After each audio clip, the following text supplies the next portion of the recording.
식이치료하는 외과의사 송재현입니다.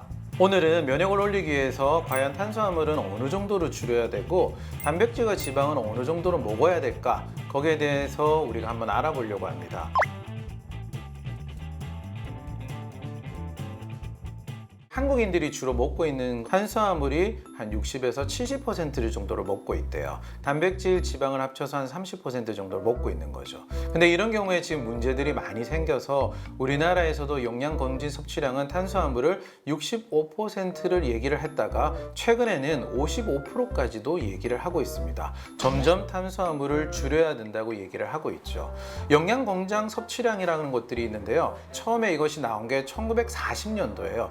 미국에서 이것이 제정이 되었었는데 그때는 세계 2차 대전 할 때였거든요. 어떻게 영양 결핍이 걸리지 않고 건강하게 지낼 수 있을까라는 것들을 해야 되기 때문에 최소한 이 정도는 먹어야 돼라는 기준들로 얘기를 했어요. 이 이상 먹으면 안 돼 이런 내용은 없고 최소 이 정도는 먹어야 돼 이렇게 얘기를 했던 거죠. 1970년대부터 미국에서는 지방이 나쁘다라는 인식들이 발생하기 시작했어요. 어쨌든 이런 기류 때문에 점점 지방은 제한해야 되지 않을까 하는 것들이 생기게 되었고요. 1980년도에서는 드디어 많이 먹어서 문제가 되는 것들이 일어나기 시작합니다. 칼로리를 제한하게 되는 거죠. 이 제한을 하면서 지방도 제한을 하게 됩니다. 즉 탄수화물을 권장하고 있었던 65% 이것을 적당하게 먹어야 된다는 것은 정말 과학적으로 이 정도는 먹어야지 몸이 건강해진다라고 했던 것이 아니라 단백질과 지방을 제한하고 나서 보니 남아있는 칼로리를 탄수화물로 채웠다는 겁니다. 그러다 보니 어떤 일이 벌어졌냐면 1980년대 이후부터 미국에는 비만과 당뇨가 훨씬 많이 늘어나게 되죠. 우리나라에서는 탄수화물 위주의 식단을 오히려 더 많이 하고 있는데 이것들이 활동량이 많고 그 다음에 복합 탄수를 많이 먹고 있을 때는 괜찮다가 패스트푸드, 인스턴트 음식을 많이 먹게 되다 보니 문제가 생기기 시작합니다. 하면 우리는 정말 탄수화물을 어느 정도로 제한하고 그 다음에 단백질, 지방을 어느 정도로 먹어야 될까요? 이것들을 알기 위해서는 지금 나와 있는 영양 권장 섭취량으로는 판단하기 어렵다는 것이 제가 지금까지 말씀드린 거고요. 그러면 다른 것들을 우리가 한번 살펴볼 필요가 있습니다. 첫 번째 얘기 드리고 싶은 거는 바로 에스키모인들입니다.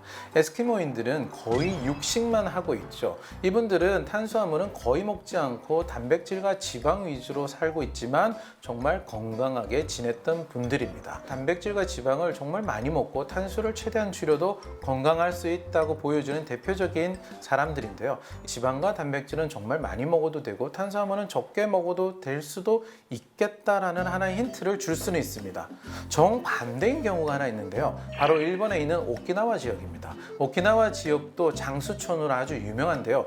여기에는 사실 탄수화물 위주로 식단을 하고 있거든요. 탄수화물을 주로 먹는데 건강하다? 앞에서 선생님이 얘기했던 거는 다르지 않나요? 라고 얘기하는데 여기에는 한 가지 이유가 있습니다. 바로 절식입니다.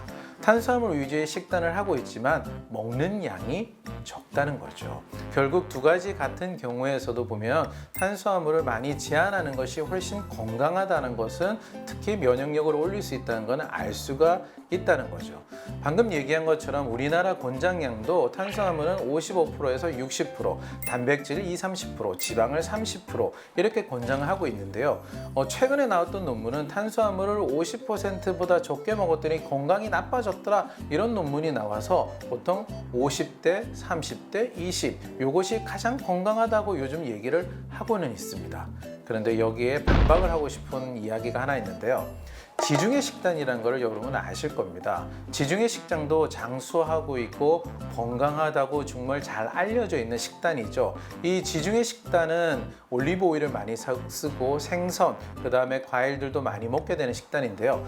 여기서 보면은 탄수화물을 40%, 단백질을 30%, 그 다음에 지방을 30%를 복용하는 식단입니다. 즉 탄수화물을 40%까지 줄였지만 훨씬 건강한 식단이라고 하는 거죠. 제가 한 가지 더 재밌는 이야기를 하고 싶은데요.